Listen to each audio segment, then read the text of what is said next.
Bismillahirrahmanirrahim. Assalamualaikum warahmatullahi wabarakatuh.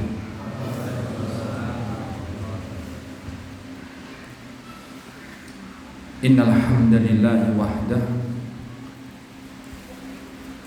wassalatu wassalamu ala man la nabiyya ba'dah Muhammad ibn Abdillah wa ala alihi wa ashabihi wa man wala. Asyhadu an la ilaha illallah wahdahu la syarikalah wa asyhadu anna Muhammadan abduhu wa rasuluh sallallahu alaihi wa ala alihi wa sahbihi wa man ittaba'a hudahu ila yaumil qiyamah. Amma ba'du.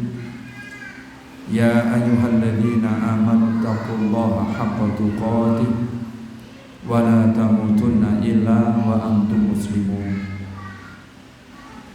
Amma ba'du maratan tsaniyah fa inna asdaqal hadithi kitabullah wa khairal hadi hadi Muhammadin sallallahu alaihi wasallam wa syarrul umuri muhdatsatuha fa inna kulla muhdatsatin bid'ah wa kullu bid'atin dhalalah wa kullu dhalalatin finnar. Masyiral muslimin wal muslimat, para bapak dan para ibu, para ikhwan dan para akhwat, para jamaah sekalian rahimakumullah. Berbahagia sekali pada duha hari ini Allah Azza wa Jalla pertemukan kita di majelis pengajian di negeri Blitar, yang mana sudah beberapa tahun saya hitung saya belum bertemu dengan panjenengan. Sekarang sudah bisa bertemu lagi, alhamdulillah. Saya melihat masya Allah rona wajah panjenengan adalah wajah-wajah yang berbahagia. Semoga Allah SWT menjaga kebahagiaan kita ini, dunia kita sampai di akhirat. Allahumma amin. Perasaan yang ada pada saya, meskipun kita ini berbeda kabupaten, tapi rasa-rasanya antara Kediri dan Blitar ini benar-benar tidak ada bedanya. Rasanya sama. Yang menjadikan beda hanya tempat atau bumi yang kita pijak saja.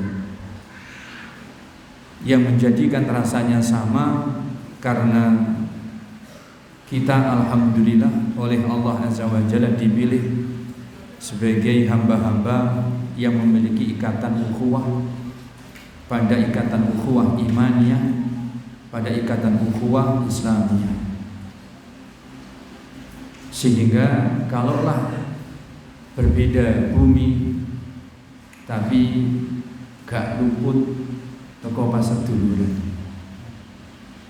awake dhewe paseduluran.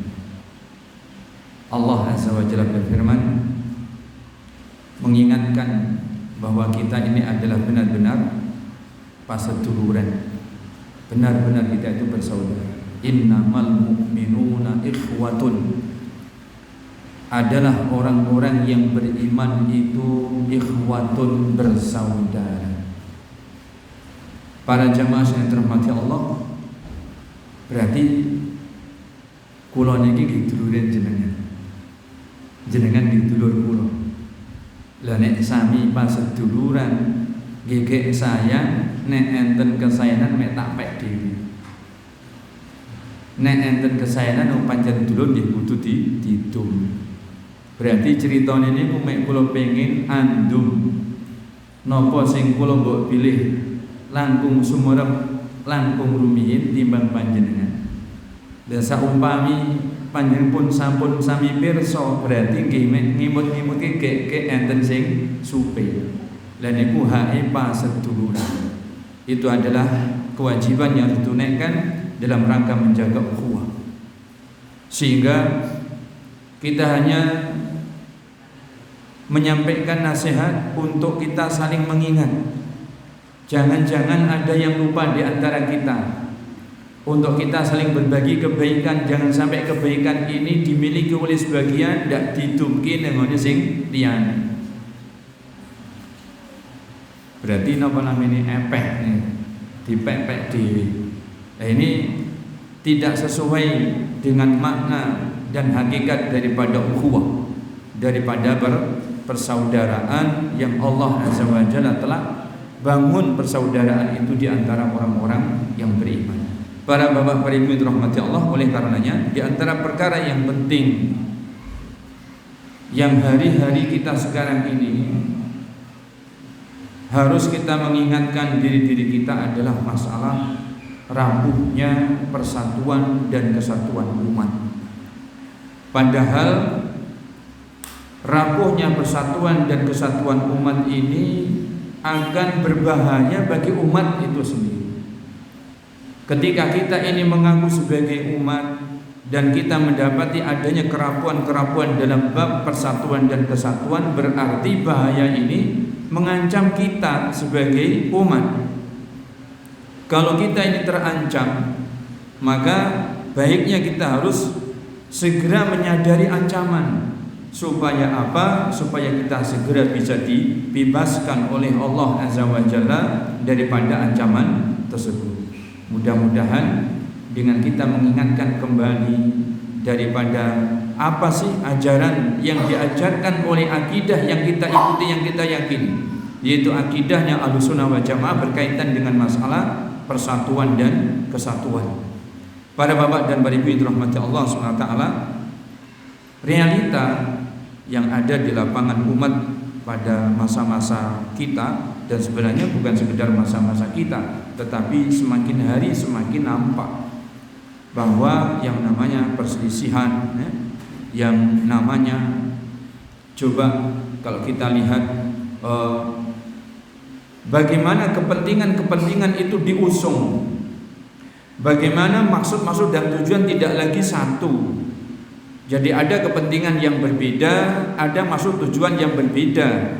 Maka ini diantara sebab kenapa yang namanya perpecahan itu semakin hari bukan semakin bisa dikembalikan, dipererat, diperkuat menuju persatuan, tetapi semakin hari yang kita khawatirkan adalah semakin betul-betul terbuka, ibaratnya retak semakin melebar, dan juga ibarat lubang juga semakin menganga. Nah, ini tentu ancaman yang tersendiri yang harus kita sadari.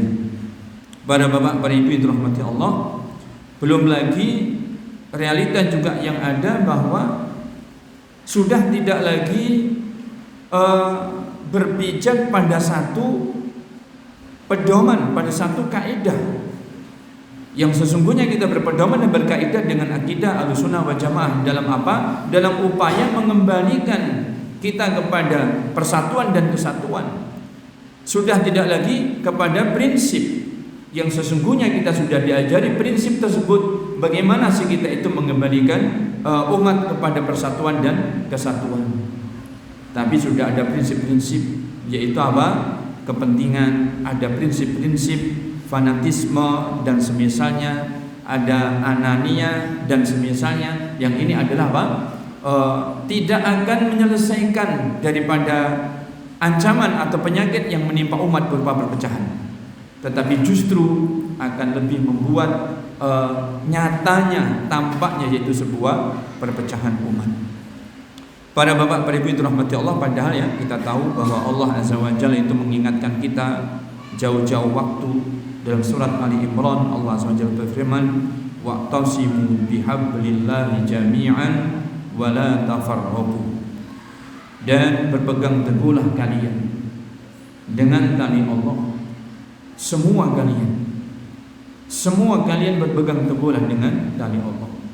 Berarti Allah Azza wa Jalla memerintahkan agar kita itu berpegang teguh dengan tali Allah di atas persatuan dan kesatuan. Kemudian Allah pertegaskan wala tafarraqu, dan janganlah kalian berpecah belah. Berarti perintah untuk membangun persatuan dan kesatuan itu diperkuat dengan adanya larangan berpecah belah, larangan untuk apa? Tidak menyatukan umat, berarti membuat perpecah belahan.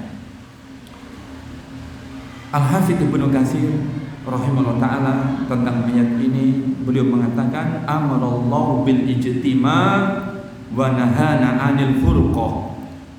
Allah Azza wa Jalla memerintahkan dalam ayat ini agar kita bersatu, dan dalam ayat ini Allah Azza wa Jalla melarang al-furqah, perpecah belahan. Para bapak, para ibu yang dirahmati Allah Subhanahu wa taala, itu adalah apa yang menjadi pertama pengingat bagi kita bahwa Allah Azza wa Jalla dengan agama yang Allah Azza wa Jalla syariatkan ini memerintahkan agar kita membangun persatuan dan kesatuan, dan agar kita tidak membuat perpecahan atau supaya kita tidak melakukan hal-hal yang menimbulkan perpecahan. Di dalam ayat yang lainnya Allah Azza wa Jalla menyebutkan dalam surat Al-An'am, wa anna hadza sirati mustaqiman fattabi'uhu wa la tattabi'us subula fatafarraqu bikum an sabili. Ini adalah jalanku. Allah SWT menyebutkan wa anna hadza sirati mustaqiman. Sirat disebut dengan lafaz mufrad. Ini adalah jalanku, yang menunjukkan bahwa yang Allah perintahkan adalah kita mengikuti satu jalan saja. Yang Allah perintahkan kita hanya meniti satu jalan saja. Yang ini juga menunjukkan bahwa jalan yang mengantarkan kita menuju Allah itu hanya satu, tidak berbilang. Maka Allah perintahkan fattabi'uhu, ikutilah jalan yang satu itu. Ini adalah perintah sekali lagi untuk kita bersatu di atas jalan yang satu tersebut, membangun persatuan dan kesatuan di atas jalan tersebut. Kemudian wala tattabi'us subula fatafarraqu bikum an sabili, dan janganlah kamu mengikuti jalan-jalan yang lain, jalan-jalan yang banyak yang lain, yang akibatnya kalian akan bercerai-berai, kalian akan berpecah belah dari jalan Allah yang satu tersebut. Ini jelas ayat seperti surat Ali Imran yang tadi memerintahkan persatuan dan kesatuan dan melarang perpecah belahan. Para bapak, para ibu yang dirahmati Allah Subhanahu wa taala. Kembali sesuai tema yang disebutkan oleh Ustadz kita tadi, bahwa tema yang kita ambil adalah Ahlus Sunnah wal Jamaah menyatukan umat. Sesungguhnya dari tema ini kita mendapatkan istilah yang mana istilah ini sudah betul-betul melekat pada diri kita, yaitu Ahlus Sunnah wal Jamaah.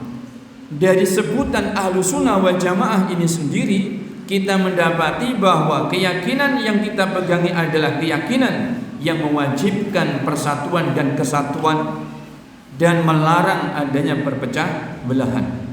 Para ulama Ahlus Sunnah menjelaskan tentang makna Ahlus Sunnah. Kalau kita ada tahu ahli gigi, siapa sih ahli gigi itu? Tukang gigi gitu ya. Kalau misalnya ada ahli apa lagi? Selain ahli gigi, ahli apa?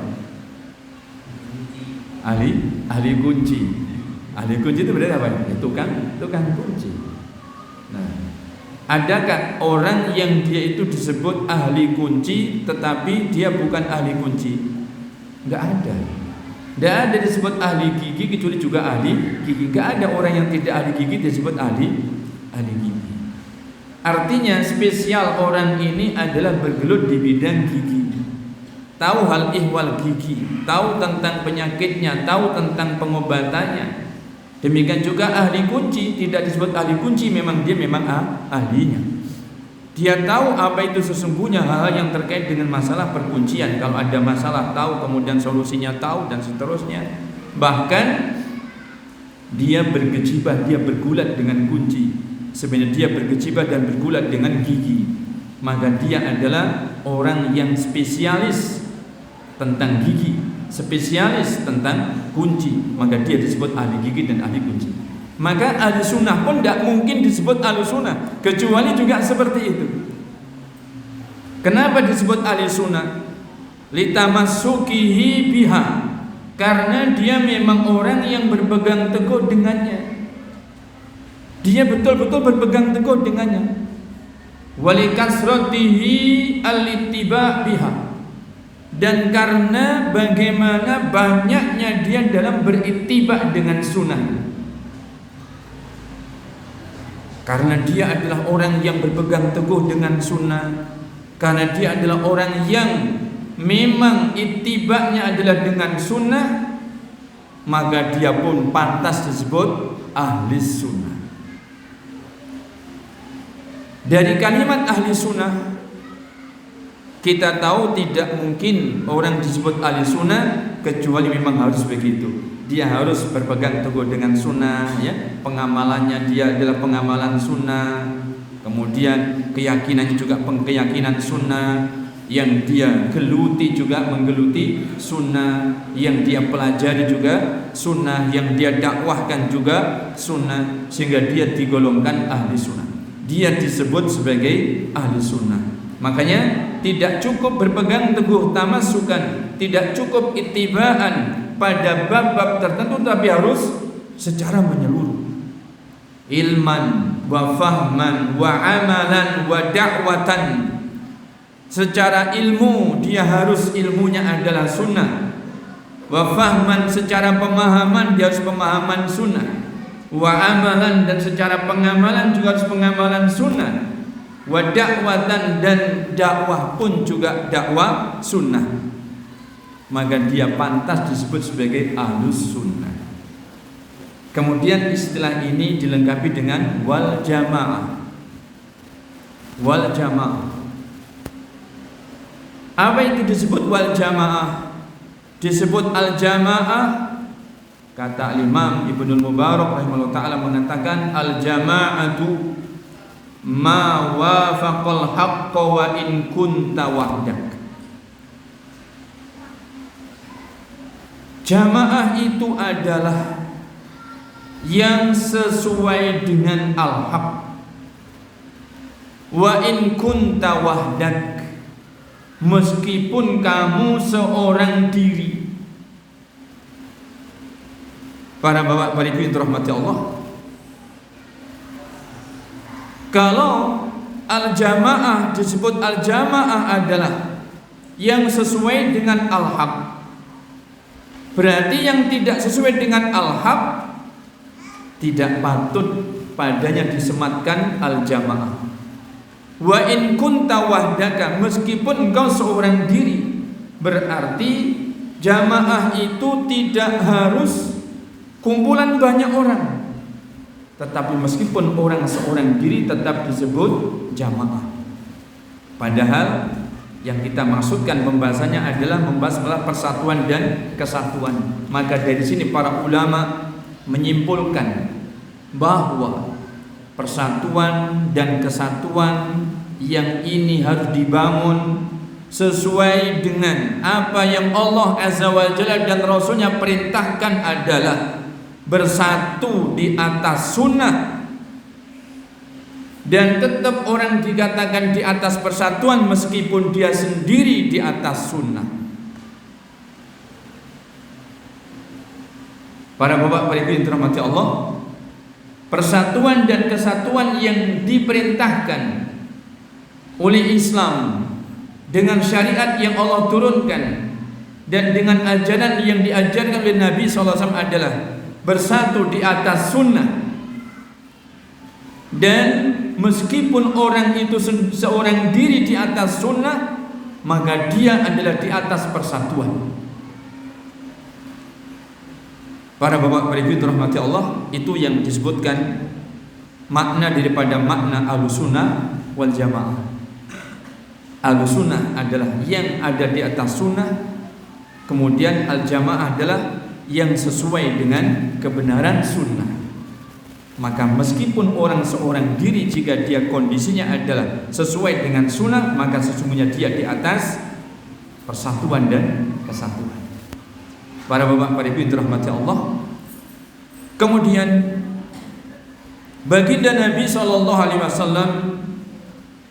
telah menyebutkan perintah bahwa kita ini harus berpegangan dengan sunnah, dan perintah agar kita itu bersatu di atas sunnah dalam hadis Al-Irbad ibn Sariyah radhiyallahu ta'ala anhu. Dikatakan oleh Al-Irbad ibn Sariyah radhiyallahu ta'ala anhu, ketika baginda Nabi memberikan wasiat kepada umat terkait dengan apabila terjadi adanya perselisihan, terjadi adanya perbedaan, terjadi adanya percekcokan. Pesannya baginda Rasul SAW adalah fa'alaikum bisunnati wa sunnatil khulafai rasyidin al-mahdiyyin min ba'di addu 'alaiha bin nawajid wa iyyakum wa muhdatsatil umur fa inna kulla bid'atin dhalalatun. Maka kalian wajib berpegang teguh dengan sunnahku dan sunnah para sahabatku yang disebutkan di sini adalah, dan sunnah para khalifahku yang rasyid sepeninggalku yang mendapatkan petunjuk. Kalian harus gigit, pegangi itu dan gigit dengan gigi geraham kalian, dan waspadai oleh kalian perkara-perkara yang baru di dalam agama, kan sesungguhnya setiap bid'ah di dalam agama adalah tersesat.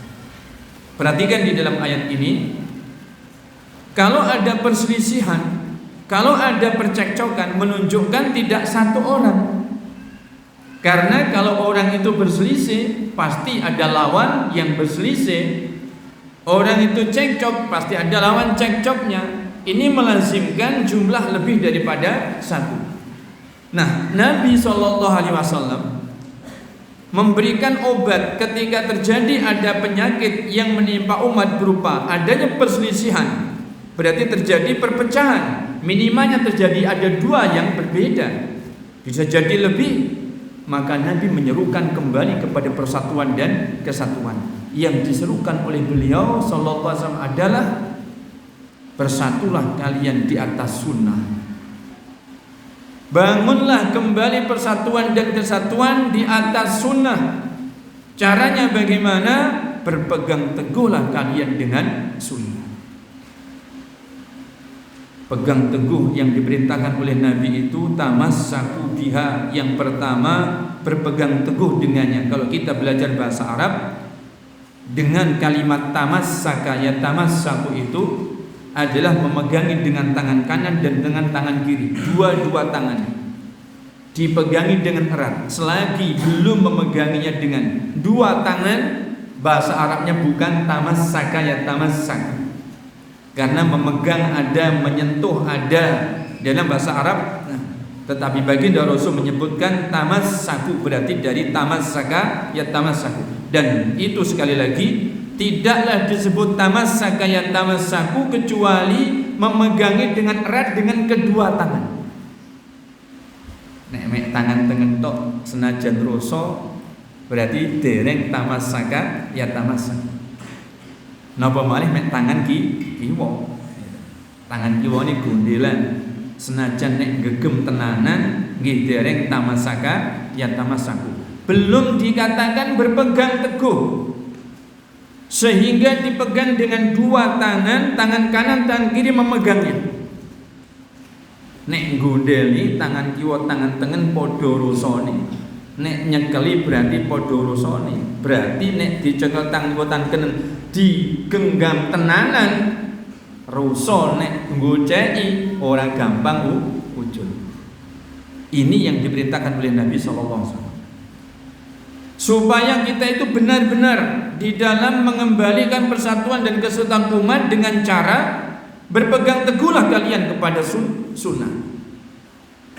Artinya secara tersirat, sebab kenapa kemarin-kemarin, sebab kenapa tadi-tadinya terjadi perselisihan, terjadi ada perpecahan, karena mulai pudar, mulai tidak lagi menggenggam sunnah.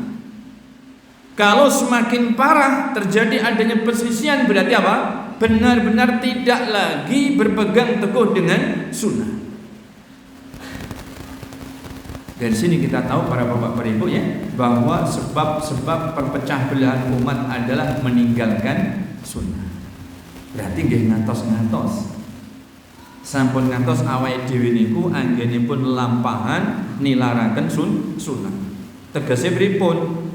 Ngamal sak ngamal, pengin sak pengine ngakeh ngamali ben akeh ganjarane. Berarti nggih mboten oleh dhewe niku saben iso ngamal. Piye carane akeh ngamali yo panggah ning sak dhuwure sunah. Supaya apa? Tetap kita adalah orang yang berpegang teguh dengan sunnah, sehingga kita tidak terjatuh pada perpecah belahan. Kita tidak terjatuh pada apa? Perselisihan. Kenapa? Prinsipnya kita adalah ingin tetap ada di atas sunnah. Ning nek saumpami nggih ngoten niku gek lali gitu. Nek lali niku dielekke nggih saged. Ning nek gek ngelali lah niku mungkin rada angel lah dhewe dielekke. Soalnya sebabnya lali kali ngelali lah benten nggih. Lah benten malih niku ngelalekno. Lah wis dilalekne, berarti ditinggalke. Lah niku tansaya angel niku mengkene awake dhewe dielekne. Lah nyapa? Lah kowe kok ngene? Lah ora apa-apa. Lah iki kudune ngene. Lah kowe lak karepmu saiki aku gak ngono, saiki aku ngene gak apa-apa. Nah, niki pun rada angel awake dhewe dielek. Soale niku wau istilah sampun sengaja ninggalke sunnah. Dan ini ngantos-ngantos. Itu yang menimbulkan perpecahan.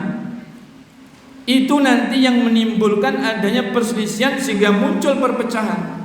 Kalau perpecahan yang seperti itu nanti sulit untuk diperbaiki.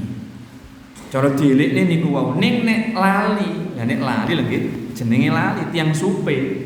Allah itu zat yang Maha Rahman Maha Rahim. Sehingga belas kasihnya Allah Azza wa Jalla jika hambanya itu lupa, tidak dihukum oleh Allah. Kalau lupa itu dimaafkan, tidak dihukum oleh Allah. Nengge kudu ndang eling, nek dielekke ndang kudu kelingan, nek wis kelingan ndang kudu balik sing lurus. Nek dielekne wis kelingan orang balik lurus ya Allah nggih mboten ngapunten. Keranten apa? Berarti pun ngelalekne. Berarti dia sudah terjatuh pada perpecahan. Dia terjatuh pada perselisihan. Maka itu Allah tidak kehendaki. Kembali kepada yang tadi, yang Allah dan Rasulnya perintahkan untuk kita kembali membangun persatuan dan kesatuan adalah dengan kembali kepada sunnah. Kalau terjadi dua orang berselisih, kalau terjadi ada dua kelompok yang berpecah, maka perintahnya Nabi, kembalilah kepada persatuan dan kesatuan. Bagaimana cara dan kiatnya? Kembalilah kepada sunnah. Berpegang teguhlah dengan sunnah. Para bapak, para ibu dirahmati Allah, perintah yang kedua dari Nabi SAW adalah wa'addu 'alaiha bin nawajid. Dan gigitlah sunnah itu dengan gigi geraham. Ken gucek tangan kiwa tangan tengen, boten mek digucek rusa tangan kiwa tangan tengen, ning nggih ken nyakot kalih untu sing wingking. Gigi geraham itu gigi yang di belakang. Kalau gigi depan namanya gigi apa? Gigi seri. Kalau gigi seri ini untuk menggigit hanya fungsinya itu memotong.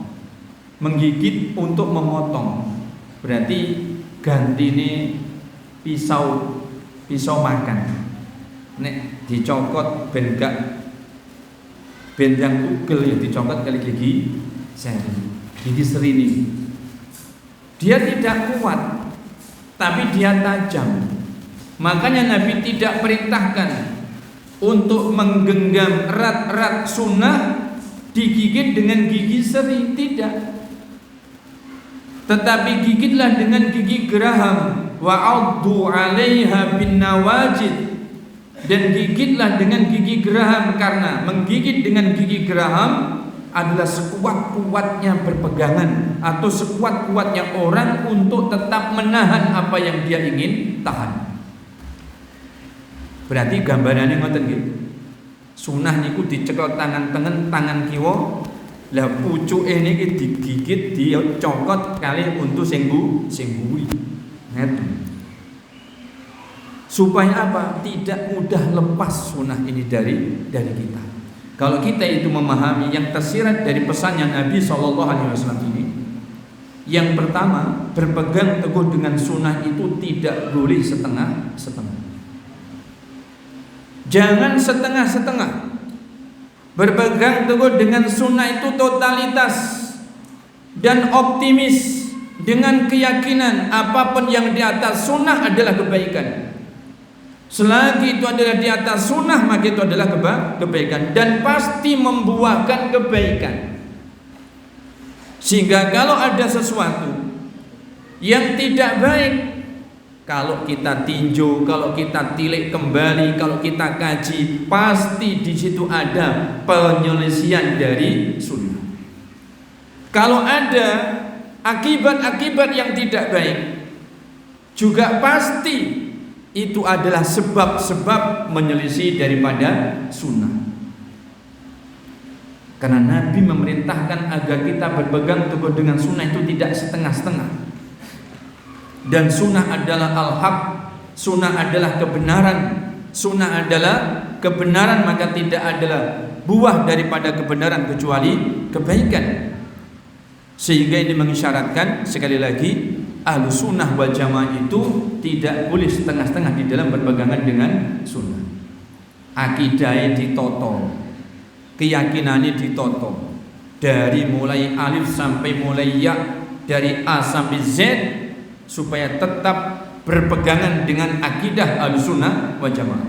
Akidah Ahlus sunnah wal jamaah yang ada di atas sunnah.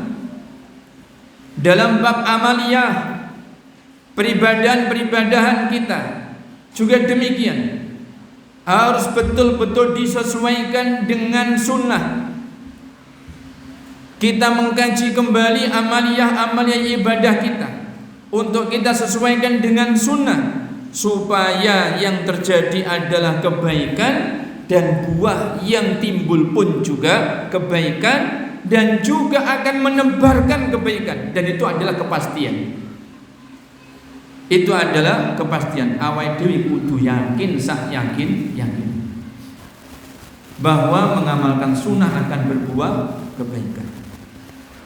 Kemudian mengisyaratkan pula dari sabdanya Nabi SAW ini, ketika seseorang berpegang teguh dengan sunnah dengan sesungguhnya, sekuat dia memegangi sunnah dengan dua tangan dan digigit dengan gigi geraham, dijamin tidak akan ada perpecahan, dijamin tidak akan ada perselisihan.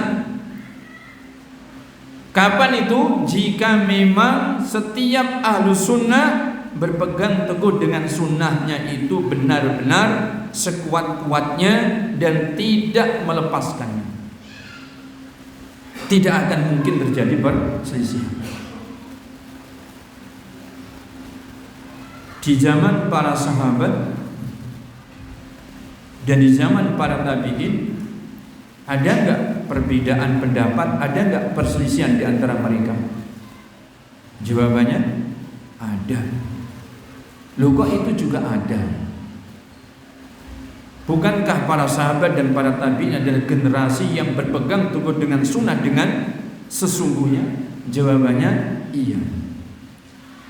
Jadi yang harus kita pahami, bukan tidak akan timbul perselisihan, bukan tidak akan timbul perbedaan, tetapi meskipun banyak timbul perselisihan, meskipun banyak timbul perbedaan, pendapat-pendapat dan semisalnya tidak menimbulkan perpecah belah. Tetap umat ada di atas persatuan dan kesatuan. Kenapa? Karena mereka adalah orang-orang yang berpegang teguh dengan sunnah dengan sesungguhnya. Para bapak, para ibu yang dirahmati Allah SWT, kemudian kalau begitu, apa yang dimaksudkan dengan prinsip-prinsip persatuan di dalam akidah Ahlussunnah wal Jamaah?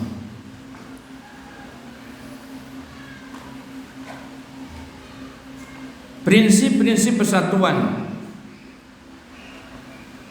dalam akidah Ahlussunnah wal Jamaah itu, yang pertama, persatuan itu adalah di atas tauhid. Dan ini harus kita pahami, bahwa persatuan yang diajarkan oleh Ahlussunnah wal Jamaah adalah persatuan di atas tauhid. Artinya apa? Selagi di atas tauhid yang sama, selagi di atas tauhid yang sesungguhnya, maka sesungguhnya betul-betul masih ada di atas persatuan dan kesatuan. Allah Azza wa Jalla berfirman surat Al-Anbiya, "Inna hadhihi ummatukum ummatan wahidah wa ana rabbukum fa'budun." Sesungguhnya ini adalah umat kalian, umat yang satu, dan aku adalah Rabb kalian, fa'budun, maka ibadahilah aku. Prinsip bersatu adalah bersatu di atas tauhid. Semua umat Ahlussunnah wal Jamaah beribadah kepada Allah Azza wa Jalla dan tidak menyekutukan Allah dengan sesuatu. Berarti tauhid ini adalah menyatukan umat. Sebagaimana umat akan bersatu jika ada di atas tauhid. Yang kedua, prinsip persatuan dan kesatuan yang dibangun di atas akidah Ahlussunnah wal Jamaah adalah berpegang dengan Al-Quran dan Sunnah itu sendiri. Dalam surat An-Nisa, Allah Azza wa Jalla berfirman, "Fa in tanaza'tum fi syai'in farudduhu ila Allah wa Rasul." Jika kalian terjatuh pada perseteruan, pada percekcokan, fi syai'in, dalam satu masalah, dalam satu perkara, dalam perkara-perkara yang kalian dapati, maka kembalikan perkara kalian tersebut kepada Allah dan kepada Rasul. Ini menunjukkan prinsip persatuan dan kesatuan menurut akidah Ahlussunnah wal Jamaah adalah berpegang teguh dengan Al-Quran dan Sunnah. Karena ar-ruju' ilallah war Rasul, kembali kepada Allah dan Rasul, adalah ila Rasulillah, ila kitabillah wa ila Rasulillah fi hayatihi sallallahu alaihi wasallam, adalah mengembalikan perkara itu kepada kitabullah Al-Quran dan kepada Rasulillah sallallahu alaihi wasallam fi hayatihi, yaitu di masa gesangnya beliau sallallahu alaihi wasallam. Dan makna dari kembali kepada Allah dan Rasul adalah ila kitabillah wa ila sunnati Rasulillah sallallahu alaihi wasallam ba'da wafatihi. Kembalikan perkara Anda kepada Al-Quran dan kepada sunnahnya Rasulullah sallallahu alaihi wasallam itu setelah sepeninggal beliau sallallahu alaihi wasallam. Ketika Allah perintahkan agar mengembalikan perkara kepada kitabullah dan sunnah Rasul, maka menunjukkan bahwa prinsip persatuan dan kesatuan umat adalah berpegang teguh dengan kitabullah dan sunnah Rasul. Pada mukadimah yang tadi saya sebutkan, banyaknya prinsip yang dipegangi oleh sebagian kalangan, di mana masing-masing punya prinsip, di mana masing-masing punya pedoman. Ini yang menjadikan sulitnya bagaimana umat diajak kembali kepada persatuan dan kesatuan. Karena prinsip daripada umat yang ada sekarang benar-benar bukan prinsip membangun persatuan dan kesatuan. Justru itulah prinsip yang jika tetap dibiarkan umat memegangi prinsip tersebut, justru akan mendukung perpecah belahan dan akan melanggengkan perpecah belahan. Maka itu tentu tidak diinginkan. Tentu umat Islam tidak menginginkannya. Umat Islam hanya menginginkan persatuan dan kesatuan, tidak menginginkan perpecah belahan. Nah, oleh karenanya harus dikembalikan kepada prinsip-prinsip yang benar. Bagaimana membangun persatuan dan kesatuan? Yang pertama, diajak kembali kepada tauhid. Yang kedua, diajak kembali kepada kitabullah Al-Quran dan sunnah Rasulnya Sallallahu Alaihi Wasallam. Itulah hakikat daripada apa? Persatuan dan kesatuan.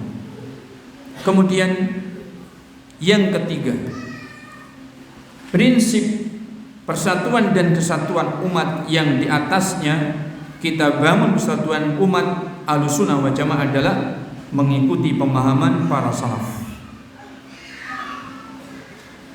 Para bapak, para ibu yang dirahmati Allah, dan ini prinsip yang sangat-sangat penting dalam babnya, mengikuti pemahaman para salaf. Kenapa yang demikian? Karena kalau kita bertanya kepada saudara-saudara kita yang masih berpegangan dengan prinsip-prinsipnya di atas perpecahan yang ada pada mereka, sebenarnya pedoman beragama kalian itu apa? Maka tentu mereka menjawab Al-Quran dan hadis sama. Mereka akan menjawab pedoman kita sebagai seorang muslim adalah Al-Quran dan hadis sama. Tapi kenapa nyatanya mereka terjatuh pada perpecah belahan, mereka terjatuh pada perselisihan dan tidak kunjung bisa dipersatukan? Karena mereka tetap membawa prinsip masing-masing dalam memahami kitabullah Al-Quran dan sunnahnya Rasulullah Sallallahu Alaihi Wasallam. Mereka tidak memahami dengan satu prinsip, sehingga mereka tidak bisa dikembalikan, tidak bisa kembali bersatu. Sehingga prinsip yang ketiga ini harus dijelaskan kepada umat supaya bisa kembali terbangun persatuan dan kesatuan. Maka kembali kepada tauhid, kembali kepada Al-Quran dan Sunnah dengan pemahaman para salaful ummah, dengan pemahaman para sahabat radhiyallahu ta'ala anhum ajma'in. Allah Azza wa Jalla berfirman menjelaskan tentang masalah ini. Di dalam surat At-Taubah Allah Azza wa Jalla berfirman, was-sabiqunal awwalun minal muhajirin wal ansar walladzina tabauhum bi ihsanin radhiyallahu anhum wa radu anhu. Adalah orang-orang yang terdahulu, yang pertama-tama, maksudnya dalam Islam. Siapa orang-orang yang terdahulu, yang pertama-tama dalam Islam? Minal muhajirin wal ansar, dari kalangan sahabat muhajirin dan dari kalangan sahabat ansar. Semua mereka adalah para sahabat Nabi sallallahu alaihi wasallam wa radhiyallahu ta'ala anhum ajma'in.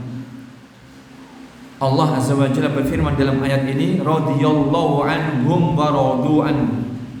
Allah ridho kepada mereka sebagaimana mereka puas kepada Allah Azza wa Jalla. Allah ridho kepada mereka sebagaimana mereka puas kepada Allah Azza wa Jalla.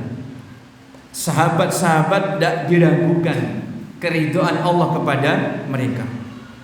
Para sahabat muhajirin dan ansar tidak diragukan keridhaan Allah kepada mereka. Pertanyaannya, orang-orang yang datang setelah para sahabat ini bagaimana? Diridhoi Allah apakah tidak? Nek upami ya dhewe ditangleti awake dhewe niki. Sampeyan iki sakjane pengen diridani Allah apa ora? Jawabe pripun gitu. Romangsamu sing pengen diridani wong mek kowe. Elek-elek oh ya aku pengen diridani. Kan nggih ngoten nggih. Karena semua kita tahu siapa yang menjamin kebahagiaan dunia dan akhirat, siapa yang menjamin kebaikan dunia dan akhirat jika tidak dengan ridhonya Allah. Maka masing-masing itu mengharapkan keridhaan Allah. Mek pertanyaan ini wow. Lah umat sakbari para sahabat kuwi ya apa dijamin diridani Allah? Dijamin diridani apa ora? Lah nek ora dijamin piye carane ben dijamin? Di dalam ayat itu Allah menyebutkan yang dijamin dengan kepastiannya adalah para sahabat. Tapi setelahnya walladzina tabauhum, setelah para sahabat akan diberi jaminan keridhaan oleh Allah jika yang datang setelah para sahabat adalah walladzina tabauhum biihsan, dan orang-orang yang datang setelah generasi sahabat yang ittiba, yang mengikuti para sahabat biihsanin dengan baiknya, yang mengikuti dengan baik generasi yang sebelumnya, yaitu mengikuti agamanya para sahabat, maka baru tergolong orang-orang yang dijamin diridhoi oleh Allah Azza wa Jalla. Sehingga di dalam ayat tadi Allah menyebutkan was-sabiqunal awwalun minal muhajirin wal ansor walladzina tabauhum bi ihsan radhiyallahu anhum wa radu anhu,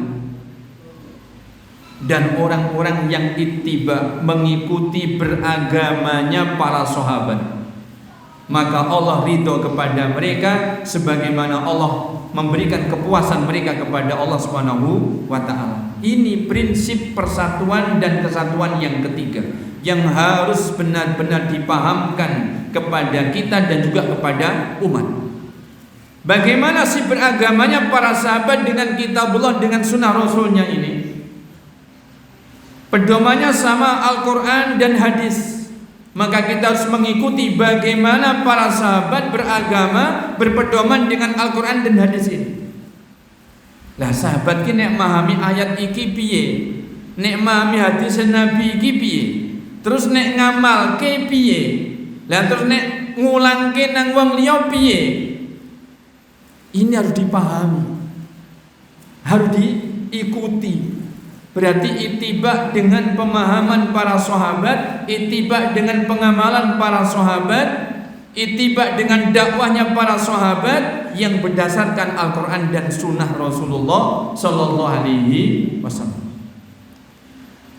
Lah nyapo kok kudu angel-angel, kudu melu-melu ngagomone para sahabat, pahami ya kudu pahami sahabat. Nek ngamalke ya kudu ngamalke ini koyok sahabat. Lah napa kok angel-angel ngono? Awake dhewe kan ya wong pinter, ya wong ngerti bahasa Arab ya wis iso. Lah nyapa kok ora cukup? Kok kudu piye pahami sahabat, piye ngamali sahabat ben iso bersatu. Saya bertanya kepada panjenengan, munculnya perpecah belahan itu di zaman siapa? Di zaman sahabat masih ada. Di zaman sahabat masih ada, tetapi baginda Rasul sudah wafat. Para sahabat masih banyak. Di masa Rasul sudah wafat. Muncul ada perselisihan, sehingga muncul ada perpecah belahan. Di antara yang muncul adalah sekte Khawarij. Itu di masa para sahabat masih banyak, tapi Rasul sudah wafat. Bagaimana sekte Khawarij itu muncul? Apakah sekte Khawarij itu dimunculkan oleh orang-orang yang tidak paham bahasa Arab? Apakah kira-kira sekte Khawarij itu bukan dimunculkan oleh orang-orang yang tidak bisa berembuk, yang tidak bermusyawarah, yang tidak bisa menggali sendiri Al-Quran dan hadis? Kalau dibandingkan dengan kita mungkin ya. Nah, awake dhewe niku mboten sak pucuk kuku ning ngoten lagi. Bahasa Arab niku pun nggih ngriko niku sing duwe. Masa juga begitu, mereka lebih dekat zaman dan masanya dengan Rasulullah Sallallahu Alaihi Wasallam. Mereka bahkan hidupnya adalah di masa para sahabat masih gesang. Tapi ternyata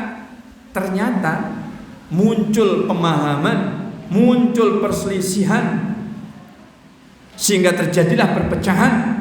Akhirnya muncul namanya sekte Khawarij. Ini salah satu bukti yang menunjukkan bahwa tidaklah patut siapapun di antara kaum muslimin setelah para sahabat merasa mampu memahami Al-Quran dan hadis tanpa pemahaman para sahabat. Orang yang jauh zamannya seperti kita, apalagi sedangkan yang zamannya di masa para sahabat saja memahami Al-Quran dan hadis, tidak mengikuti pemahaman sahabat, akhirnya tersesat mengikuti sekte Khawarij. Padahal di masa para sahabat, sehingga mereka harus didatangi oleh sahabat yang mulia Abdullah bin Abbas radhiyallahu ta'ala anhuma, supaya dijelaskan kepada mereka akibat mereka tidak mengikuti pemahaman para sahabat yang masih ada di dalam memahami ayat dan hadis. Mereka akhirnya mengumpulkan diri mereka terkumpul pada sekte Khawarij. Dijelaskan oleh Abdullah bin Abbas, didatang oleh Abdullah bin Abbas, bahwa pemahamanmu terhadap ayat ini keliru. Kamu memahami ayat ini begini itu dari pemahaman siapa? Coba sebutkan. Ada enggak sahabat Nabi yang punya pemahaman seperti pemahamanmu? Ternyata tidak ada. Tidak ada seorang pun sahabat Nabi yang pemahamannya seperti orang-orang Khawarij waktu itu. Maka diingatkan oleh Abdullah bin Abbas, kalian sudah tersalah, kalian sudah keliru. Akibat kalian memahami ayat Al-Quran tidak dengan pemahaman para sahabat. Ini satu di antara bukti bahwa kalau orang-orang di masa itu saja tidak mampu dan akhirnya terjatuh, membidani lahirnya sekte Khawarij yang sampai hari ini ada sektenya. Sampai hari ini ada sektenya. Apalagi kalau kita yang jauh masanya, bahasa Arab nggih istilahnya apa? Grodal gradul nggih. Bahasa Arabnya grodal gradul. Apalagi kita harus menguasai daripada ilmu yang dulu pernah Rasul ajarkan kepada para sahabat, sehingga kita tahu bagaimana pemahaman ayat menurut Rasul yang diajarkan kepada para sahabat. Maka jauh, sehingga wajib memahami ayat-ayat Al-Quran, memahami hadis-hadis Nabi sebagai prinsip membangun kembali persatuan dan kesatuan dengan pemahaman para sahabat. Kita ingat sekte yang kedua, sekte Qadariyah. Nuwun sewu.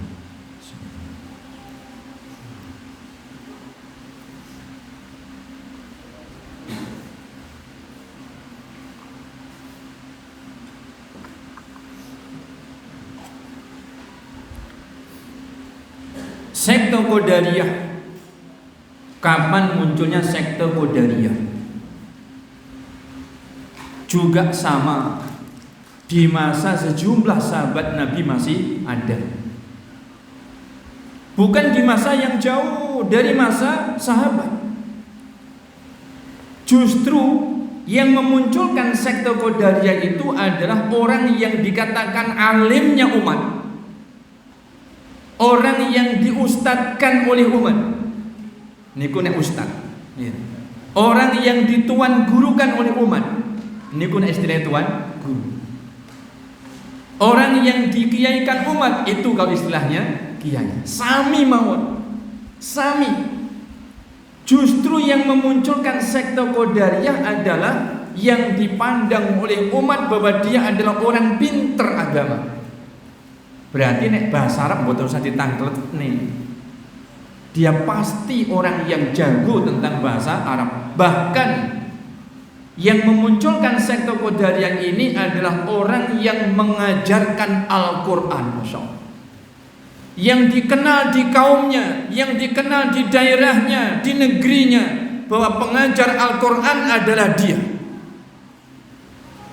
Semua orang tahu bahwa dia mengajarkan Al-Quran. Tapi tiba juluntrunge, tiba tiang niki malah ndamel kelompok sing namine Qadariyah. Lho kok bisa?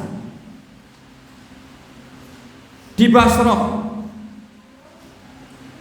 niku ibu kota aku di Irak nih. Kotanya para ulama di sana itu lahir. Tapi juga kota yang muncul berbagai fitnah di Basrah. Maka ada orang yang dikatakan tadi pengajar Al-Quran, yang pengajiannya pokoknya Al-Quran adalah dia. Sebutan dia adalah Ma'bad Al-Juhani. Dia pengajar, ulama dia, alim. Tapi akhirnya dia membuat sekte Qadariyah. Ceritanya dia mengajarkan Al-Quran kepada umat. Kemudian karena pemahamannya dia pahami sendiri. Bisa jadi karena merasa mampu memahami Al-Quran, Al-Quran bahasa Arab, saya juga tahu bahasa Arab, bisa jadi. Al-Quran bahasa Arab bahasanya kita. Al-Quran bahasa Arab, kalau kita ada masalah kita bisa rembuk, kita bisa musyawarahkan. Karena kita bukan orang-orang yang bukan tidak memiliki pemahaman. Akhirnya begitulah pengikutnya banyak Ma'bad Al-Juhani ini. Tetapi di kesimpulan pelajaran yang dikaji oleh Ma'bad Al-Juhani, annal qadara, bahwa an la qadara, disimpulkan ora enek takdir. Ajarannya siapa? Ma'bad Al-Juhani. Takdir Allah ki ora enek. Berarti mboten ngimani takdir, berarti mboten ngimani rukun iman ingkang kaping 6 napa gangsal? Kayak supe. Berarti tidak mengimani rukun iman yang ke-6. Cobi. Padahal dia pengajar Al-Quran, dia ulama di daerahnya. Kok bisa menyimpulkan bahwa takdir tidak ada? Maka ada 2 orang tabi'in yang terusik. Yahya bin Ya'mar, dia dengan kawannya yang satu, dia pun akhirnya terusik. Kok apa bener Ustaz iki? Dajene takdir kok ora enek iki, mbane kok ora patek cocok ngono. Ustaz iki piye iki? Tapi sing diajane Al-Qur'an iki ayat-ayat apal iki. Lah iya, piye iki penake? Sik ngene ae. Engko nek awake dhewe duwe kelonggaran umroh ning Mekah utawa kaji ning Mekah, ojo balik nang Basrah kejaba wis petuk sapa wae sahabate Nabi. Sapa wae? Lah nek wis petuk awake dhewe kudu takon. Jenengan pahami niki critane niki. Nek wis petuk awake dhewe kudu takon. Genao ajaran sing nganggep takdir ora ana kuwi, apa ya ajarane Nabi apa ora. Maka berdua berumroh atau berhaji ke Makkah. Dengan sengaja mereka mencari-cari kalau ketemu dengan sahabat Nabi, maka Allah takdirkan bertemu dengan Abdullah ibnu Umar, putrane Umar ibnul Khattab. Begitu melihat ada Abdullah ibnu Umar, disebutkan oleh manusia, dia siapa? Abdullah ibnu Umar. Kenapa orang kok berkumpul padanya? Dia adalah ulama.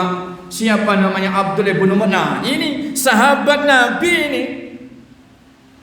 Ya iki berarti sing golek awake dhewe. Ayo ndangake takon. Maka diapitlah Abdullah ibnu Umar oleh 2 orang tabi'in tadi. Yang satu di sebelah kanan, yang satu di sebelah kiri. Kemudian bercerita, "Ya Aba Abdurrahman, inna fi biladina Basrah rajulun." Sesungguhnya di negeri kami Basrah itu ada seorang laki-laki. Dia itu mengajarkan Al-Quran. Dia pengikutnya banyak.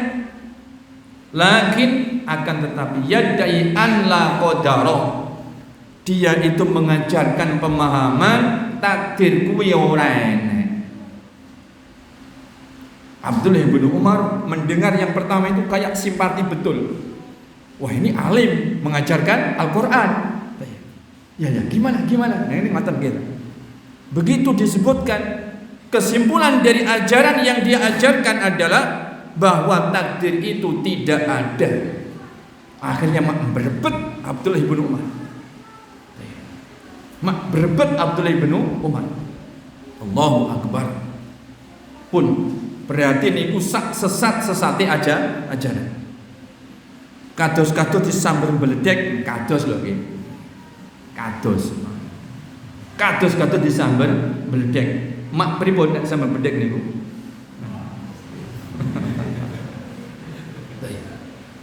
Duka mak pripun pun jenengan lanjut nih. Kenapa? Karena Abdullah bin Umar tahu ini pelajaran ini sesat. Pelajaran ini sesat.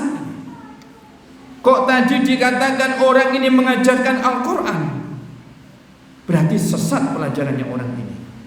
Maka Abdullah bin Umar berkata kepada dua orang tabi'in tadi, "Walladzi nafsu Abdullah bin Umar biyadi."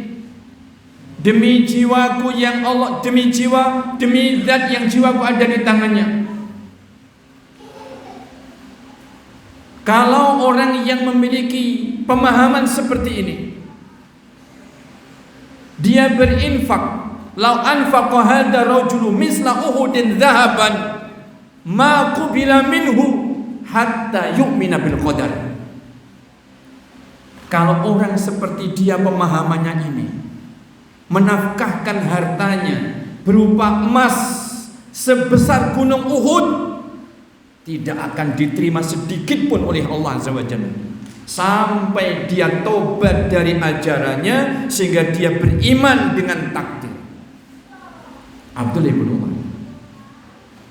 Para bapak para ibu rahmati Allah, saat ini masak gram kita regane meh 3 juta gitu, sak gram gitu badan. Antam pinten saat ini Mas regane? Sekitar 3 juta tadi. 1 gram antam sekitar 3 juta itu sak gram. Lah nek sak gunung Uhud itu berapa ton? Umpami jenengan diwehi ngoten milik napa mboten? Mboten usah ngapus-ngapus nggih, jujur mawon. Cara kula diwehi nggih milik nggih to. Pengen mboten pengen. Pasti milik kita semuanya. Pasti milik kita semuanya. Nah, sebesar gunung Uhud diinfakkan. Betapa orang itu berusaha mengikhlaskannya luar biasa. Dengan harta yang sekian besarnya dia infakkan juga luar biasa. Tetapi Abdullah bin Umar mengatakan tidak akan diterima oleh Allah sedikit pun sampai orang ini mau bertobat kemudian beriman dengan takdir. Dia berpesan kepada dua orang tabi'in ini, kalau kamu nanti pulang ke Basrah, nah, sampaikan kepada Ma'bad al-Juhani, anni bari'un minhu wa annahu bari'un minni, bahwa aku Abdullah bin Umar seorang sahabatnya Nabi, ajarannya dan orangnya berlepas diri dari dia, dan bahwasanya dia juga begitu berlepas diri dari Abdullah bin Umar dan ajarannya. Para bapak para ibu rahmati Allah, ini juga salah satu di antara bukti bahwa pemahaman terhadap Al-Quran dan pemahaman terhadap hadis itu untuk kita bisa membangun kembali persatuan dan kesatuan tidak bisa tidak, harus dengan satu prinsip pemahaman, yaitu dikembalikan kepada pemahaman para sahabat, kembalikan kepada pemahaman para salaf. Lah, sak mangke niku umat itu masih terkungkung dengan belenggu adanya fanatik, belenggu adanya hizbiyah, mementingkan golongan dan yang lain-lain.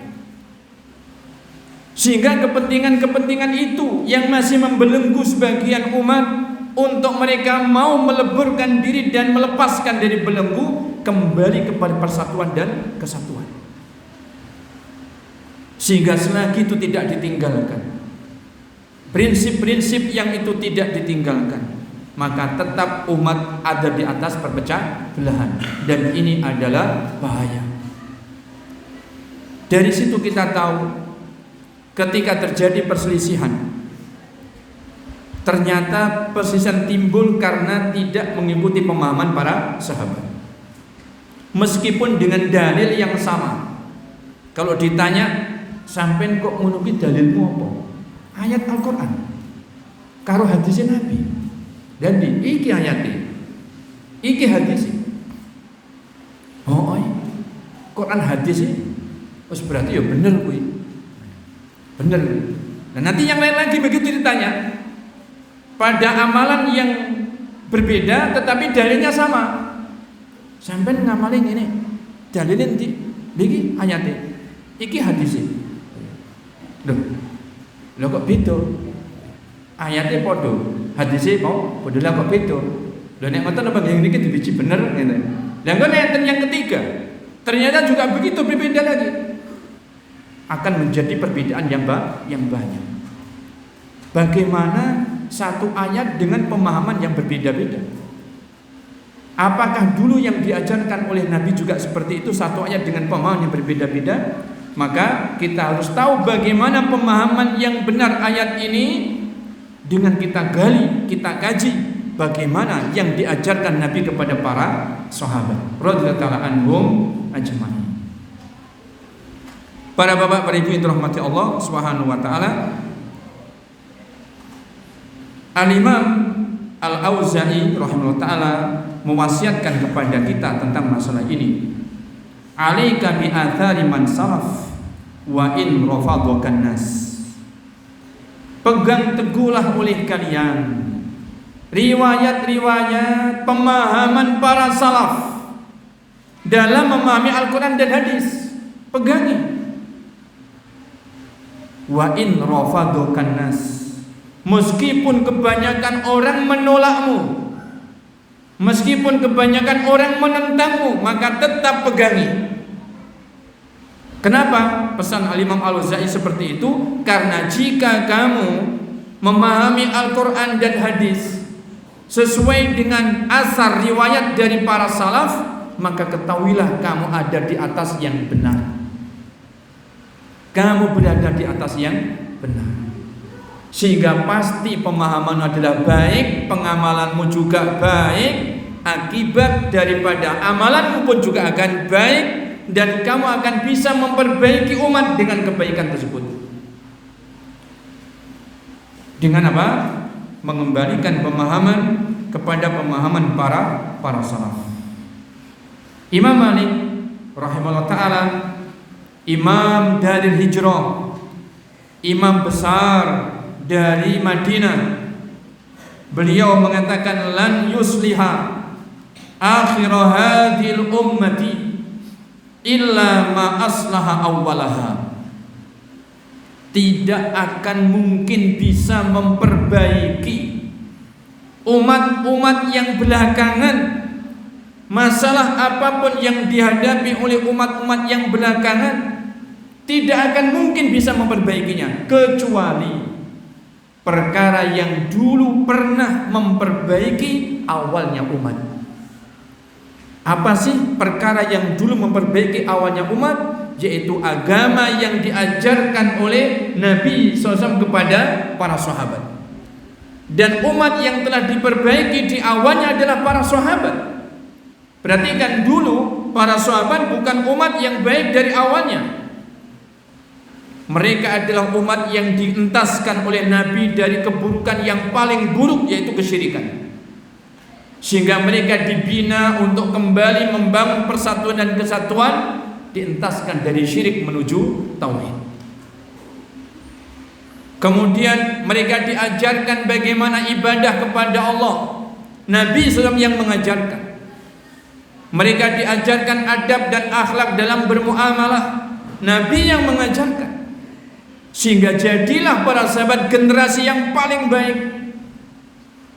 Para sahabat menjadi generasi yang paling mulia. Yang sehingga Nabi bersabda tentang mereka, khairun nasi qarni, thumma alladhina yalunahum, thumma alladhina yalunahum. Sebaik-baik manusia adalah orang-orang yang tinggal segenerasi dengan aku, yaitu para sahabat. Bagaimana para sahabat menjadi manusia yang paling baik? Karena ajaran agama yang diajarkan oleh Nabi sallallahu alaihi wasallam kepada mereka. Maka Imam Malik mengatakan, umat yang belakangan tidak akan bisa menjadi baik kecuali diperbaiki dengan Al-Quran dan hadis, dengan pemahaman yang dulu pernah Rasul ajarkan kepada para sahabat. Baru umat itu akan menjadi baik. Dan ini prinsip bagaimana membangun kembali persatuan dan kesatuan menurut akidah Ahlussunnah wal Jamaah. Berarti Ahlussunnah wal Jamaah adalah mengajarkan berislam kembali kepada kitabullah Al-Quran, kembali kepada hadis Rasul SAW dengan pemahaman para salaf, yaitu dengan pemahaman para sahabat. Para bapak dan para ibu yang dirahmati Allah Subhanahu wa ta'ala, kemudian termasuk diantara hal yang penting yang kita harus ketahui adalah, kalau begitu setelah memahami prinsip daripada persatuan dan kesatuan, kalau begitu bagaimana metode Ahlussunnah wal Jamaah di dalam menyatukan umat? Metode niku napa? Cara. Jadi carane piye Ahlussunnah wal Jamaah anggone pengen kembali menyatukan umat. Niku wau prinsipe. Lah saniki carane piye? Yang harus kita tempuh itu bagaimana? Sing nyoto mawon ben gampil nek nglaksanake niku pripun? Ini penting. Yang pertama, manhajnya Ahlussunnah wal Jamaah di dalam menyatukan umat, al-ilmu qoblal qawli wal amali. Itu yang pertama. Ngelmoni dhisik sadurunge nglakoni utawa ngucapne. Dalam beragama ada amalan yang kita harus lakukan, dan juga ada ucapan-ucapan yang kita ucapkan dalam beragama. Termasuk ada keyakinan-keyakinan yang harus kita yakini. Maka carane piye ben bersatu umat niku diajak ngelmoni dhisik sadurunge nglakoni apa wae lan sadurunge ngucap-ngucapke apa wae. Niku prinsip napa? Manhaj utawi metode atau cara yang pertama. Sesuai dengan apa yang Allah SWT perintahkan. Dalam surat Muhammad Allah SWT berfirman, fa'lam annahu la ilaha illallah. Maka berilmulah kamu. Apa yang harus diilmui? Bahwasanya tidak ada ilah yang berhak diibadahi kecuali Allah.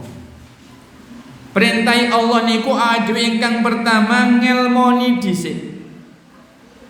Nek sampun ngelmoni, saking ngilmu niku saged diamalke. Wujude ngamal nggih menika ngibadah.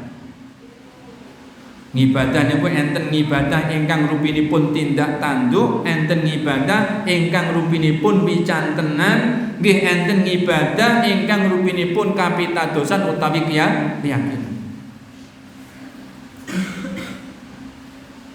Al-Imam Al-Bukhari rahimahullah ta'ala membuat bab di dalam kitab Sahih Al-Bukhari dengan mengatakan babu al-ilmi qabla al-qawli wal amali. Ini adalah bab bahwa ilmu itu harus ada sebelum ucapan dan sebelum perbuatan.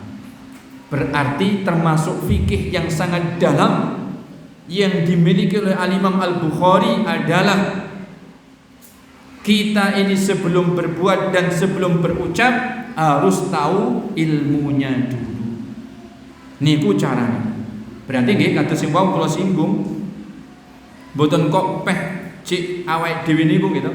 Peh cik awake dhewe niku cik keturahan tenaga, cik keturahan wektu.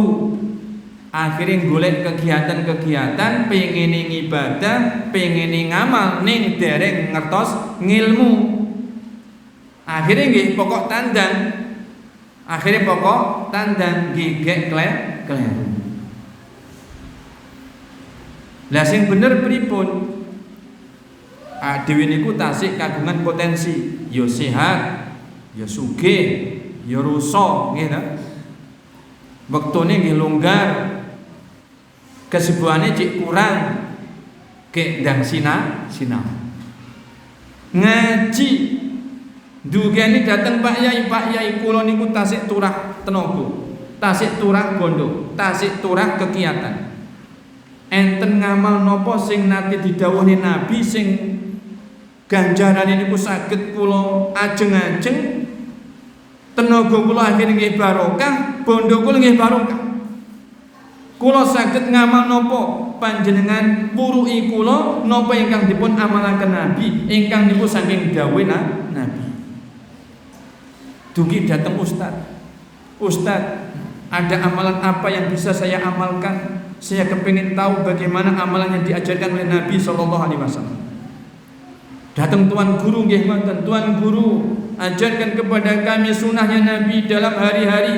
Karena saya masih punya waktu, masih punya kesempatan, masih punya tenaga agar saya bisa menambahkan ibadah. Yang ditanyakan apa tadi?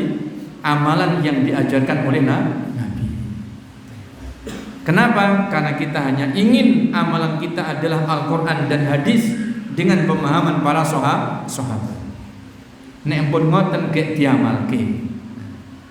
Ini ada amalan yang ringan tapi pahalanya luar biasa. Nek sampean ngamalke ngene iki Nabi dawuh, hadisnya sahih Bukhari, sahih Muslim. Niki ulama Imam Syafi'i berkata begini, ini ulama yang lain berkata demikian, berarti pengamalannya demikian. Masya Allah, matur nuwun Pak Yai. Kula ngugemi niki saestu bismillah wiwit sak mangke kula ngamalke niki. Jenengan dongaaken mugi-mugi Allah tampi ngamal kula. Maka diamalkan. Begitu caranya mengajak umat kembali kepada persatuan dan kesatuan. Dimanapun dan di siapapun, prinsip diajarkan untuk kembali kepada persatuan adalah ajarkan sunnahnya Nabi SAW. Ajarkan Al-Quran dan hadis sesuai dengan pemahaman para sahabat. Cara yang kedua, bangun ukhuwah Islamiyah. Allah Azza wa Jalla berfirman, ayat yang tadi sudah pernah saya sebutkan, innamal mu'minuna ikhwatun. Adalah orang-orang yang beriman itu bersaudara. Baginda Rasul sallallahu alaihi wasallam bersabda, al-mu'minu lil mu'mini kal bunyani yashuddu ba'duhum ba'dan. Wong iman siji kelawan wong iman sijine kuwi kaya dene siji bangunan kang sak perangan nguwatke ngrusani sak perangan liyane. Ibarat satu bangunan yang mana komponen yang satu menguatkan komponen yang lain. Itu permisalnya orang yang beriman. Berarti dibangun kebersamaan tubuhnya orang-orang yang beriman ini di atas persaudaraan. Lah nek dulur kados wae kula sebutake. Mosok nggih mentolo nek dulure kuwi soro. Lah nek enek dulure soro kok dijane malah mentolo, kira-kira niku dulur napa musuh niku? dulur ning musuhan gitu. Berarti itu betul-betul tidak mewujudkan persatuan dan kesatuan. Itu sudah luput, sudah lepas daripada persatuan dan kesatuan. Maka Ahlussunnah wal Jamaah mengajarkan untuk membangun ukhuwah Islamiyah dan bahkan hubungan persaudaraan, karena Islam adalah hubungan yang jauh lebih abadi. Karena apa? Hubungan nasab tidak menjamin, yang menjamin adalah hubungan ukhuwah. Para bapak beribu yang dirahmati Allah. Kemudian yang ketiga di antara cara yang ditempuh Ahlussunnah wal Jamaah untuk membangun kembali persatuan dan kesatuan adalah membangun kembali ketaatan kepada pemimpin. Para bapak beribu yang dirahmati Allah SWT, termasuk di antara manhaj Ahlussunnah wal Jamaah membangun persatuan dan kesatuan adalah mengembalikan umat untuk taat dan patuh kepada pemimpin. Kepatuhan kepada pemimpin diperintahkan oleh Allah SWT. Allah dalam surat An-Nisa berfirman, wa ati'ullah wa ati'ur rasul ya ayyuhalladzina amanu ati'ullaha wa ati'ur rasul wa ulil amri minkum. Wahai orang-orang yang beriman, taatlah kalian kepada Allah, taatlah kalian kepada Rasul, dan juga ulil amri yang ada di antara kalian. Baginda Rasul juga bersabda di dalam hadis Al-Irbad ibn Sariyah yang tadi kita sebutkan, ketika di sana ada perselisihan, ketika di sana ada perbedaan, maka yang Rasul perintahkan adalah agar kita apa? Kembalikan kepada sunnah, kembalikan kepada ajaran Rasul, yaitu kepada apa? Kepada Al-Quran dan sunnah. Setelah sebelumnya yang dipesan wasiatkan oleh Rasul adalah usikum bitaqwallah wasam'i wa ta'ati wa in abdun habashi. Aku wasiatkan kepada kalian untuk kalian senantiasa dengarkan instruksi, sehingga kalian paham instruksi mana yang baik daripada yang tidak baik, mana yang itu adalah ketaatan kepada Allah dan Rasulnya, mana itu adalah kemaksiatan, mana yang ini yang ma'ruf daripada ini yang mungkar. Untuk kalian taati dan patuhi yang ma'ruf, untuk kalian tidak patuhi yang mungkar, tetapi tidak durhaka kepada pemimpin. Untuk kalian tunaikan yang itu adalah ketaatan kepada Allah dan Rasul, dan untuk tidak kalian tunaikan kedurhakaan kepada Allah dan Rasul tanpa kalian durhaka kepada pemimpin. Maka begitu dipastikan oleh Nabi SAW. Meskipun yang menjadi pemimpin kalian itu pemimpin yang tersalah, pemimpin yang keliru jadi pemimpin, tetap kalian harus dengarkan instruksinya dan tetap kalian harus patuhi instruksinya. Loh, niku pemimpin sing kleru dadi pemimpin. Ning nek nyatane dadi pemimpin miturut dawuh Nabi niku nggih panggah dipun estoni. Sing sae nggih digugu, nek sing boten sae boten dieloki. Ning boten oleh duraka. Para bapak para ibu, itu adalah bagaimana Ahlussunnah wal Jamaah membangun kembali apa? Persatuan dan kesatuan. Yang keempat, nasihat dengan hikmah. Nasihat sing bijak.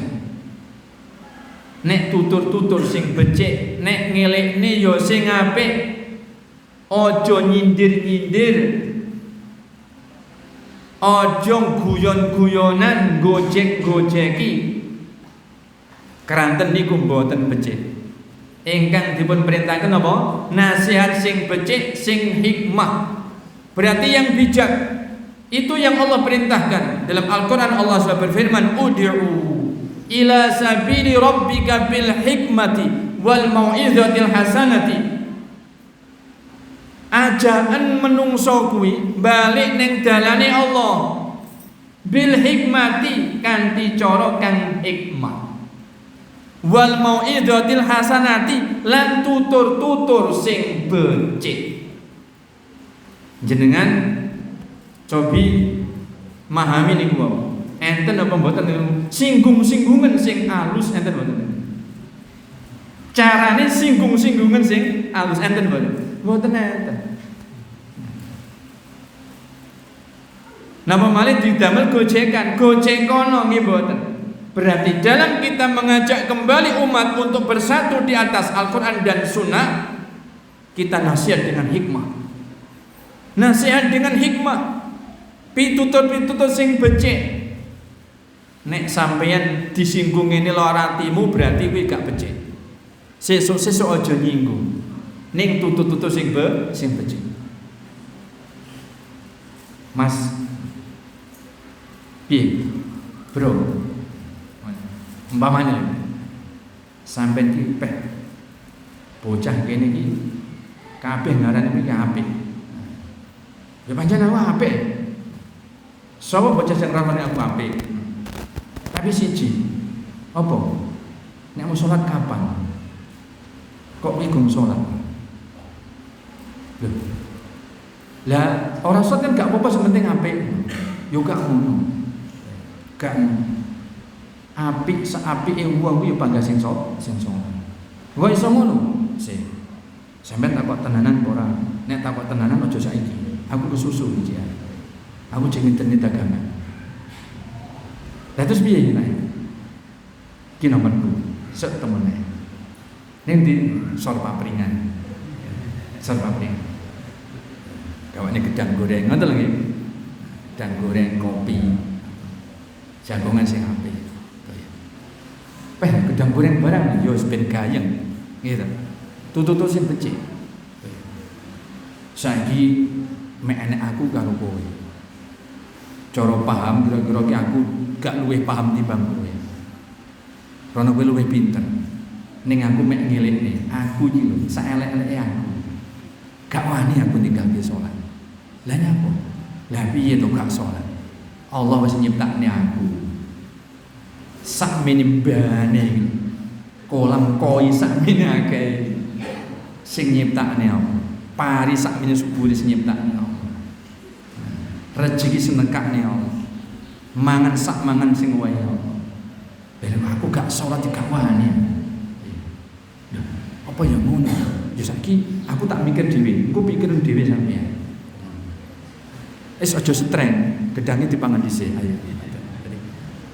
Tutut-tutut sing becik. Piye carane aku mbiyen kok iso salat? Tibake aku mbiyen yo dicarani sing apik.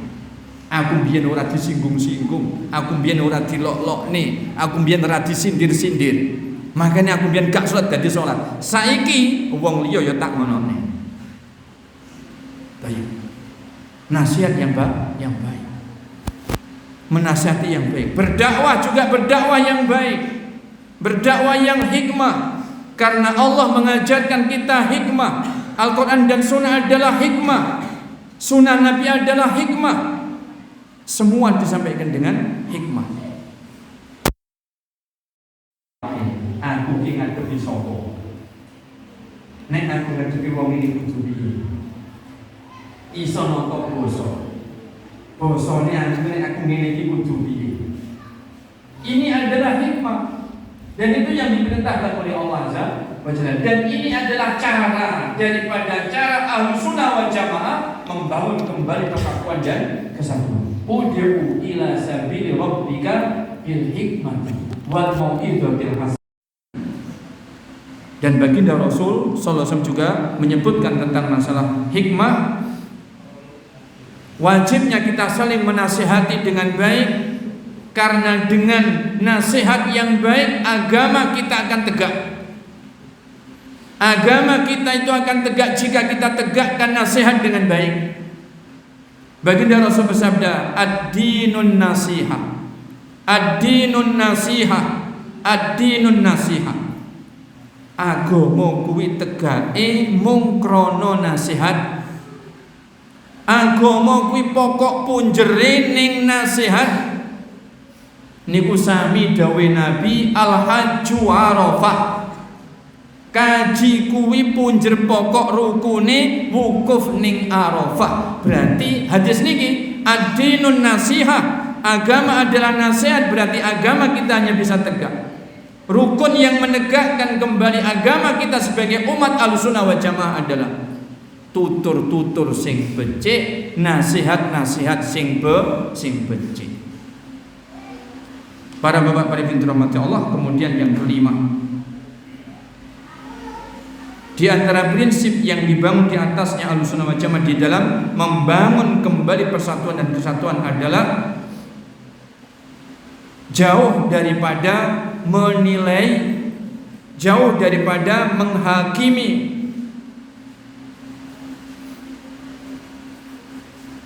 Masalah menilai dan menghakimi adalah haknya Allah Azza wa Jalla. Panjenengan lan kula niku nggih mboten sumerep entenipun tiyang sing klentu. Ning tugasé dhewe mboten nglentokne tiyang, mboten ngakimi tiyang nek tiyang niku klentu. Ahlussunnah wal Jamaah tidak mengajarkan itu, tetapi Ahlussunnah wal Jamaah mengajarkan al-amru bil ma'ruf wan nahyu anil munkar. Tanpa menuding, tanpa menghakimi. Makanya Syekhul Islam Ibnu Taimiyah rahimahullah ta'ala mengingatkan muridnya yang disayangi, muridnya yang paling luar biasa, Al-Imam Ibnu Qayyim rahimahullah ta'ala, terkait dengan masalah mengkafirkan kelompok yang memang akidahnya kafir. Al-Imam Ibnu Qayyim diingatkan oleh gurunya, keyakinan akidah itu kekufuran, tetapi tidak boleh dikafirkan orangnya. Al-Imam Ibnu Qayyim merasa, lah terus bagaimana kok tidak dihukumi? Kata Al-Imam Ibnu Taimiyah mengingatkan, kalau yang mengatakan kafir adalah dia kepada kita, nah, maka tidak menjadi masalah. Kalimat itu tidak menjadi masalah. Kenapa? Karena orang itu ada salah paham, tuduhan kepada kita tidak terbukti, sehingga tidak jadi masalah. Kalau orang salah paham, diampuni oleh Allah. Dia masih tersalah, pemahamannya masih keliru, diampuni oleh Allah, maka tidak jadi masalah. Kalau dia menghakimi, menuduh kamu, tidak menjadi masalah. Toh tuduhannya juga tidak benar. Tapi kata Syekhul Islam Taimiyah, kalau yang mengatakan adalah kamu kepada dia, kamu mengatakannya di atas ilmu, kamu mengatakannya di atas ilmu, bukan di atas kesalahpahaman, dan itu akan kembali kepada akibatnya kepada dirimu, dan itu adalah masalah. Tiang klentu niku pun teng pundi-pundi. Teng jaman sahabat nggih enten tiyang sing klentu. Ning ingkang dipun tindakaken nek tiyang klentu niku piye carane ben gak kleru. Tidak harus dihukumi orangnya, tidak harus dihakimi orangnya, tidak ditunjuk hidung orangnya, tidak. Tetapi bagaimana kekeliruan itu menjadi yang ma'ruf, sehingga didatangi, dinasihati, didatangi, diluruskan, supaya yang tadi keliru tidak menjadi keliru, supaya yang tadinya mungkar berubah menjadi yang ma'ruf. Para bapak, para ibu rahmati Allah Ta'ala, masih ada 3 bab, tapi tidak saya baca semuanya. Saya hanya menekankan yang pertama, dampak daripada perpecahan itu begitu jahat. Dampak daripada perpecahan adalah begitu jahat. Seperti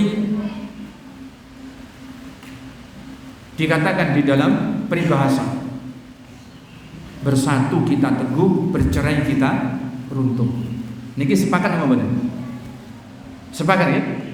Dulu ketika berjuang melawan penjajahan, ini didengung-dengungkan. Bersatu kita teguh, bercerai kita runtuh. Supaya kita bisa menggalang kekuatan melawan penjajah, maka harus dibangun persatuan. Dibangun persatuan. Karena kalau tidak ada persatuan, para bapak, para ibu, itu akan melemahkan umat. Umat Islam akan lemah. Umat Islam akan rentan, akan ringkih. Bagaimana umat Islam akan kembali kepengin jaya, kepengin menjadi mulia, jika mereka terus ada di atas perpecah belahan? Perpecah belahan itu akan meringkihkan, akan merapuhkan barisan daripada kaum kaum muslimin. Sehingga Allah SWT larang daripada apa? Perpecah belahan dan perselisihan. Dia SWT menyebutkan akibat buruk daripada perpecah belahan dan perselisihan, fatafshalu wa tadhhabu rihukum, maka kalian akan senantiasa gagal, tidak akan pernah kalian mendapatkan apa yang kalian inginkan. Maksud dan tujuan tidak akan pernah kalian dapatkan. Fatafshalu, akan gagal kalian. Wa tadhhabu rihukum, yang kedua akan hilang kekuatan kalian. Maksud dan tujuan kita adalah membangun kembali kejayaan umat. Seperti dahulu umat pernah jaya, oleh Allah diberikan bumi yang gemah ripah loh jinawi, dipenuhkan dengan keadilan-keadilan, dengan kesejahteraan-kesejahteraan, di atas peribadahan kepada Allah Subhanahu wa taala. Maka tidak akan kembali seperti dulu, kata Imam Malik rahimahullah taala, kecuali kita harus kembalikan kepada persatuan dan kesatuan di atas tauhid, di atas kitabullah dan sunnah Rasulnya sallallahu alaihi wasallam dengan pemahaman para sahabat. Kemudian para bapak, para ibu yang dirahmati Allah Subhanahu wa taala, solusi daripada persatuan adalah semua kita harus kembali sadar, meninggalkan semua belenggu fanatik, semua belenggu hizbiyah. Tinggalkan itu semuanya. Tinggalkan kepentingan-kepentingan yang lain. Kita beragama adalah untuk Allah. Kita beragama adalah menuju Allah. Dan kita tidak ada kepentingan ketika mengajak umat kecuali kita ajak kembali kepada Allah. Jangan kita merasa senang dengan adanya kelompok-kelompok yang mana sudah mulai dibangga-banggakan kelompok-kelompok tersebut. Tetapi bangunlah setiap pondasi kita dalam beragama dengan pondasi yang benar, yaitu di atas Al-Quran dan Sunnah dengan pemahaman para salaful ummah. Allah mengingatkan dalam firman-Nya, larangan wala takunu minal musyrikin kalladzina minal ladzina faraqu dinahum wa kanu syi'an kullu hizbin bima ladaihim farihun. Dan janganlah kalian menjadi seperti orang-orang musyrik di dalam beragama. Jangan. Orang-orang musyrik itu juga beragama, tapi nyatanya beragamanya orang-orang musyrik tidak pernah ada di atas kesatuan dan persatuan. Tidak pernah mereka bersatu. Tidak pernah. Orang-orang musyrik. Apa sebabnya? Mereka juga begitu. Bangga dengan apa yang ada pada sekte-sektenya. Orang musyrik adalah orang yang menyembah selain Allah. Kenapa sama-sama menyembah selain Allah tidak satu saja yang disembah? Kenapa kok banyak Tuhan yang mereka sembah? Karena mereka tidak bisa bersatu. Mereka tidak bisa bersatu. Mereka membanggakan ideologi, mereka membanggakan isme yang mereka yakini, pada Tuhan-Tuhan yang banyak yang mereka sembah tersebut. Dan Allah melarang orang-orang yang beriman dalam beragama kepada Allah seperti sifatnya orang-orang musyrik ini, memiliki prinsip-prinsip masing-masing yang dibanggakan, yang tidak mau dikembalikan kepada satu prinsip. Wala takunu minal musyrikin minal ladzina farraqu dinahum wa kanu syi'an. Sifatnya beragamanya orang musyrik adalah suka memecah belah agama mereka. Wa kanu syi'an, dan mereka menjadi berkelompok-kelompok. Kullu hizbin bima ladaihim farihun, di mana masing-masing kelompok dari sekte-sekte orang-orang musyrik itu membanggakan apa prinsip yang dibangun di atasnya dan membanggakan isme yang mereka ikuti masing-masing. Para bapak, para ibu yang dirahmati Allah SWT, sehingga solusinya bagi kita umat Islam, tinggalkan semua seruan-seruan yang justru akan lebih menimbulkan perpecahan. Tidak ada yang kita seru kecuali yang diserukan adalah kalimatnya Allah. Tidak ada manusia yang kita ajak kecuali kita ajak kembali kepada Allah. Sehingga kewajiban kita yang ajak kembali kepada Allah, bukan diajak kembali kepada diri kita. Bukan supaya mengikuti saya, bukan supaya mengikuti dia, tidak. Tetapi ajaklah setiap siapapun kembali kepada Al-Quran dan Sunnah dengan pemahaman para salaful ummah, dimanapun mereka berada, dengan siapapun mereka berkawan, kepada siapapun mereka itu mengambil ilmu. Jika seperti itu apa yang diajarkan, yang dipelajari, yang diamalkan, maka sungguh itu sudah menunjukkan kita berada di atas persatuan dan kesatuan. Kita ingat pesannya Abdul ibnu Mas'ud dan Imam Ibnul Mubarak, al-jama'atu ma wafaqal haqqa wa in kunta wahdak. Berjamaah itu, bersatu dan di atas persatuan adalah selagi kita berada di atas kitabullah dan sunnah rasulnya, selagi kita itu menepati yang hak. Wa in kunta wahdaka, meskipun kamu sendiri, kalaulah kamu ada di atas sunnah, kamu di atas kebenaran, maka sungguhnya kamu adalah di atas persatuan dan kesatuan.